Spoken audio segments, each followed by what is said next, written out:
Bonjour à tous, j'espère que vous allez bien, on se retrouve pour un make-up, c'est parti. Ça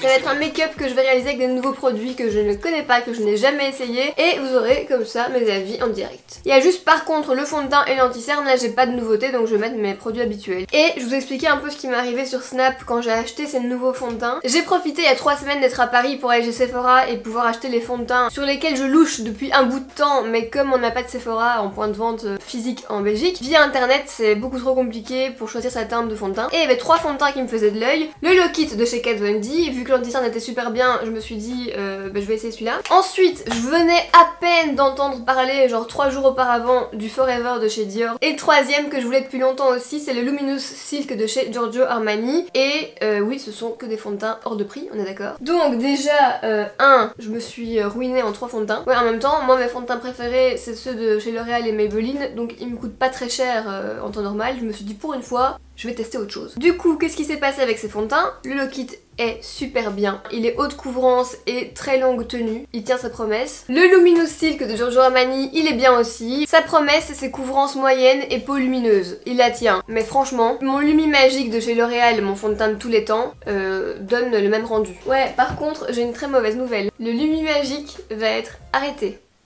Et le Forever de chez Dior, je vous l'avais montré en direct sur ma main, il s'oxyde de dingue. Bon, alors là je serais curieuse du coup de savoir si vous l'avez, si chez vous aussi il s'oxyde. Parce que franchement je suis deg. C'est-à-dire qu'il y a un fond de teint là que je peux jeter. Parce qu'une fois qu'un produit s'oxyde, tu peux pas le porter, c'est pas possible, t'es orange. Je vais en mettre un peu et je vais le laisser là quelques minutes. Vous voyez qu'il est même légèrement plus clair que ma peau. Rendez-vous dans 5 minutes. Tout ça pour dire qu'aujourd'hui je vais appliquer le Giorgio Armani parce que voilà, il est léger, il me faut pas un truc hyper couvrant, ça me suffira. Il y a un autre truc que je dois essayer en même temps. C'est une nouveauté, c'est le blender de chez L'Oréal. Non, c'est vraiment une matière horrible. Je vais pas l'essayer les gars. Ça va ruiner 2 pompes de fond de teint à 50 balles.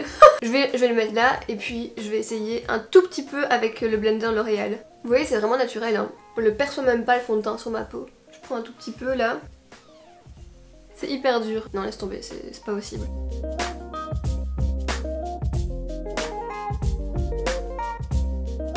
Anti-cerne, du coup je mélange comme je vous l'ai dit celui de chez Kat Von D et le, comme d'hab, Pro Longwear de chez MAC. Le fond de teint Dior, voilà, regardez déjà, il est bien plus foncé que tout à l'heure.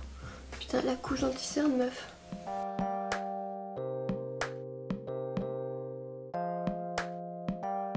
Maintenant, on va vraiment entrer dans les tests. Et le premier sera avec la poudre Born This Way de chez Too Faced que j'ai reçue il y a genre 2 semaines. Si vous voulez voir plus de nouveautés, sachez qu'au quotidien sur Snap, quand je reçois des colis, souvent je me maquille avec les nouveaux produits que j'ai reçus le jour J. Et je vous donne mes premières impressions aussi vite fait. Donc c'est une poudre libre, elle est beige, donc pas translucide. Poudre fixante aérienne, on va voir ce que ça donne. J'ai un peu peur pour le dessous des yeux, parce que comme vous le savez, il faut une poudre très très fine. Donc on a un petit couvercle.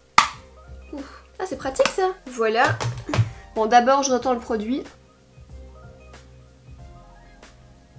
C'est pas trop ça pour le dessous des yeux quoi. Elle marque à crever les plis sous les yeux. Non, non, non. En vrai, j'ai l'air d'avoir le dessous des yeux hyper sec quoi. Oh non, c'est une catastrophe. Bon après attention, moi je suis très exigeante avec les poudres fixatrices. Donc bon, voilà. Je vais passer au bronzer et là, oui, catastrophe sur ma chaise. Oh my god. J'aurais dû mettre un essuie quand je me suis coloré les cheveux, mais putain, quand on n'a pas de cerveau, faut des jambes hein. Donc je disais, on va passer à la poudre bronzante qui est la Glam Beige de chez L'Oréal. C'est une nouvelle et c'est une poudre bonne mine naturelle. Donc elle promet un rendu naturel. Elle me semble légèrement orange. Si je vous montre une poudre bronzante neutre, la comparaison va être violente. Voilà, voilà. Bon, elle est plus foncée, mais vous voyez quand même que celle-ci est relativement neutre par rapport à celle-ci qui est chaude. Oh, je trouve que ça va encore. Ouais, je trouve qu'il est encore sympa comme bronzer. Alors quand vous mettez votre bronzer, si vous voulez un petit effet soleil, un effet qui va laisser sous-entendre que vous avez un peu bronzé, mais ce sera pas le cas, appliquez un peu de produit au niveau des tempes. Ça fait genre que j'ai un beau hâle. Et là non, là je suis blanche. Après, faites-en ce que vous voulez. Alors on passe au blush. Et là par contre je suis pas du tout sûre du produit. C'est un blush liquide de chez Sephora. Encre gel.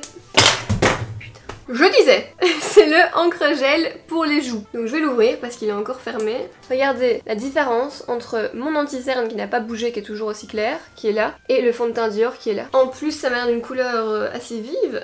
Ouf. Bon, je vais essayer au Beauty Blender. Hop. On ne perçoit rien. Mais la couleur elle est pas tellement au rendez-vous quoi. Bon on va dire qu'on voit quelque chose. Un petit peu. C'est léger hein, purée. Je pense que je vais mettre un autre blush là vite fait.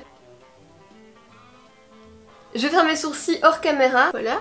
Je suis de retour. Maintenant pour les yeux, j'avais reçu un big colis de chez NYX avec toutes des nouveautés, que ce soit en palette ou en ombre à paupières liquide. Et en fait ce sont les lingeries, mais cette fois pour les yeux. Je pensais que c'était toute une nouvelle gamme de lingerie pour les lèvres, hein, et en fait non. C'est pour les paupières. Remarquez, c'est écrit dessus, hein. Ça me fait un peu peur. En fait quoi, je vais l'appliquer comme ça au doigt, et après c'est tout. Je vais essayer, c'est une couleur qui me parle. C'est joli. Par contre, ça me semble un peu plus compliqué à blender. Comment tu veux que je fasse? Ça se blende pas ce truc. Ah, quoique. Peut-être si j'en prends un peu comme ça. Putain, c'est bien ce truc. J'adore. C'est easy. Je suis là en mode sceptique sur tous les produits de la vidéo. Et sur tous les produits, après, je suis là... Oh mon dieu, mais c'est trop bien. J'adore. Hop. C'est joli, non? Bon, bah je vais continuer comme ça. Magnifique, on est content. Je vous conseille vraiment d'en mettre sur le dos de votre main et de prendre à partir de là. Mais j'adore ces ombres à paupières. C'est trop cool et les couleurs sont trop belles. Et franchement ça s'estompe mais super facilement. J'aurais cru l'inverse. La teinte de celui que je viens de mettre sur mes yeux. Le nom c'est Lidl. Ah ok, ils ont tous le même nom. C'est juste des numéros. En fait c'est Lid, donc Lid lingerie. Donc là c'était le 18 et maintenant je vais mettre le 13.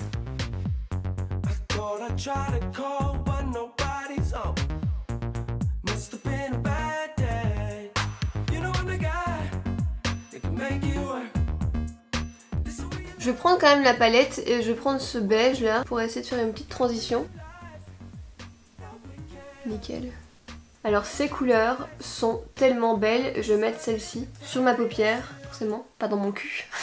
Je spray un peu de Fix Plus. Oh, c'est trop beau, j'aime trop. Je vais essayer de mettre un peu de doré dans le coin interne. Et maintenant j'applique les mêmes fards sur le ras de cils inférieur.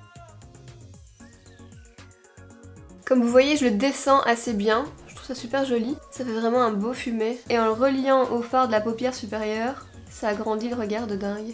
Oui on peut dire que je me suis lâchée. Franchement, c'est lingerie pour les yeux.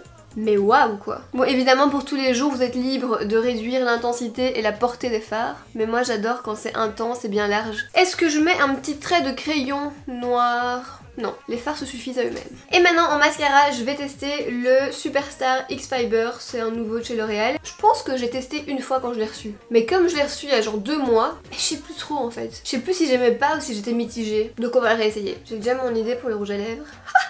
Donc, première étape, ouais, je suis du côté 2 déjà donc ça va pas le faire. Première étape, c'est appliquer du mascara. Avant il y avait du blanc, je sais pas si vous vous souvenez, il y a longtemps. Bon, on y va.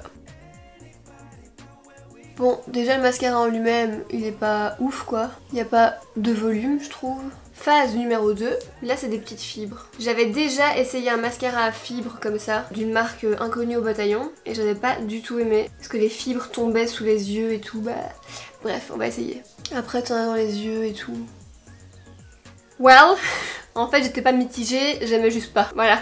Je vais essayer de rattraper le coup avec le Monsieur Big de chez Lancôme. Lui, il est devenu mon mascara favori de tous les temps. Il a dépassé le One by One, il a dépassé le Better Than Sex de chez Too Faced. Trop de la bombe. Il est bien noir, bon là du coup, son effet va pas être au top vu que en base il y a l'autre là. C'est trop énervant quand t'as un beau make-up des yeux et que le mascara que t'as utilisé te fait des cils de merde. En fait, pour les lèvres, je voulais tester les nouveaux Dior que j'ai reçus ce matin. Celui-ci fait partie de la gamme des liquides. Mais en fait, aïe, j'ai bien envie d'essayer ce que j'ai mis sur ma paupière en rouge à lèvres. Ah, j'ai envie d'essayer. Et je vais le faire, voilà, rien à foutre. Parce que vu qu'il devient sec sur les yeux, bah il deviendra sec sur les lèvres aussi. Ça sera comme un rouge à lèvres mat quoi.